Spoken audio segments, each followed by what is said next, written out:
अस्सलाम वालेकुम रहमतुल्लाहि वबरकातुहू। दोस्तों कैसे हैं आप सब? उम्मीद करता हूँ आप सब बहुत अच्छे से होंगे। दोस्तों एक बार फिर मैं कुछ अहम और लेटेस्ट अपडेट लेकर हाजिर हुआ हूँ जो सऊदी अरब और इंडिया के हवाले से है।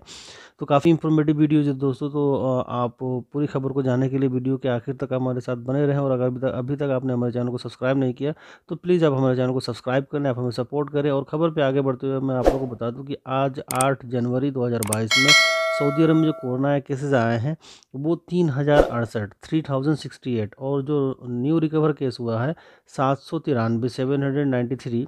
क्रिटिकल केस जो बना हुआ है अभी भी 134 जिनका इलाज चल रहा है। आईसीयू में 2 लोगों की मौत हुई है। तो यहाँ आज ये देखने को मिला कि कल की तुलना में कल जो 7 जनवरी में सऊदी अरब में कोरोना के जो केस आए थे 3575 और आज जो केस आए हैं 3068, तो 500 केस कम देखने को मिला है।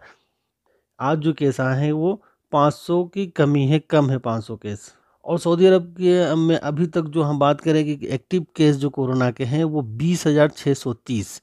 और ये सऊदी अरब के अंदर जो एक्टिव केस है और 134 क्रिटिकल केस अभी भी बना हुआ है। और आज की अगर मैं इंडिया की रिपोर्ट आप लोगों को बताऊं तो आज इंडिया में कोरोना के जो नए केस आए हैं और ये भी देखने को मिल रहा है कि हर दिन इंडिया में काफ़ी ज़्यादा मात्रा में कोरोना के केस पाए जा रहे हैं। और आज जो केस आए हैं इंडिया में 1,41,986 नए कोरोना के केस पाए गए हैं इंडिया में। और ओमिक्रॉन की बात करें तो 3,071 केस हो चुका है इंडिया में। और ये जो है अलग अलग स्टेट में है। और सऊदी अरब के अंदर एक कंसल्टेंट है, उन्होंने ये कहा है कि आने वाले वक्त में हो सकता है कि सऊदी अरब के अंदर और भी कोरोना के केसेस पाए जाएं, यानी और भी केसेस सऊदी अरब के अंदर बढ़ सकते हैं कोरोना के। और उन्होंने ये भी कहा है कि सऊदी अरब के अंदर लगभग 24 मिलियन, इसमें सऊदी शहरी और गैर मुल्की भी हैं, उन्होंने अपना कोरोना वैक्सीन के सेकेंड डोज कंप्लीट कर लिया है। और यहाँ अब तो बूस्टर डोज भी लगना शुरू हो गया है और बहुत लोग लगवा भी रहे हैं और काफ़ी हद तक लोग लगवा चुके हैं। लेकिन यहाँ पे एक और देखने वाली बात है कि सऊदी अरब के अंदर जो क्रिटिकल केस है काफ़ी कम है। और अगर क्रिटिकल केस नहीं बढ़ता है तो इंशाल्लाह यहाँ पे किसी भी तरह की कोई पाबंदी नहीं लगेगी। जो यहाँ के कंसल्टेंट है उन्होंने ये सारी जानकारी दी है।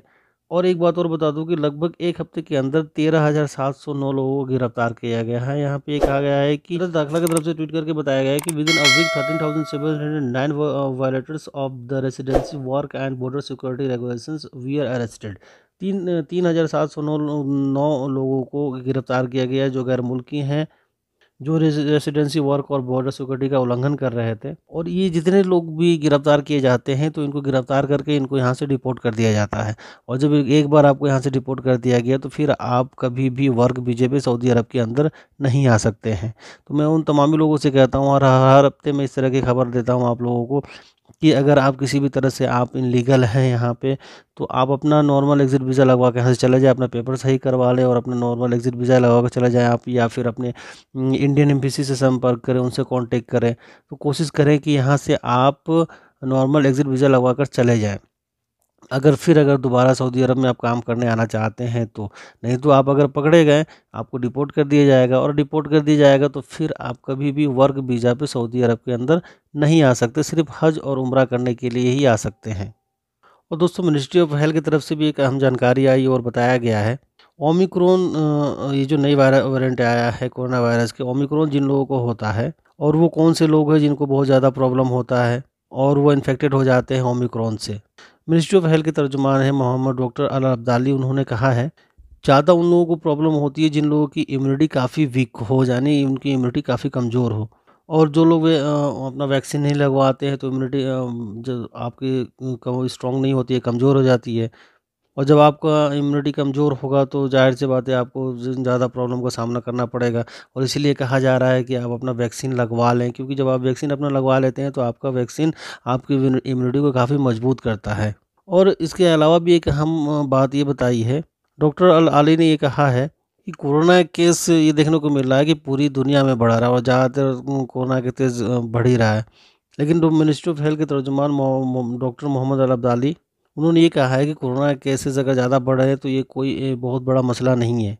लेकिन अगर क्रिटिकल केस बढ़ते हैं, क्रिटिकल केस ज़्यादा पाए जाते हैं तो ये ज़्यादा मसला है। और ऐसे भी बहुत सारे ऐसे लोग हैं जिनको कोई बड़ी बीमारी है, उनका बीमारी लाइलाज है, या फिर जिनका उम्र ज़्यादा है, तो ऐसे लोगों को सबसे पहले बूस्टर डोज़ लगवा लेनी चाहिए।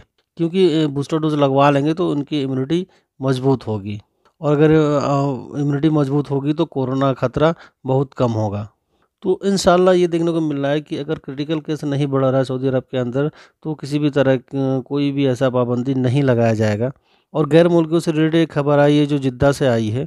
जिद्दा म्यूनसिपैलिटी ने लगभग 100 कैंपों को खाली करवाया है, और इसका मेन रीज़न ये है, और आप भी ये जानते हैं कि सऊदी अरब के अंदर जो गैर मुल्की का जो कमरा होता है, जो रहने का रूम होता है, उतना ख़ास अच्छा नहीं होता है।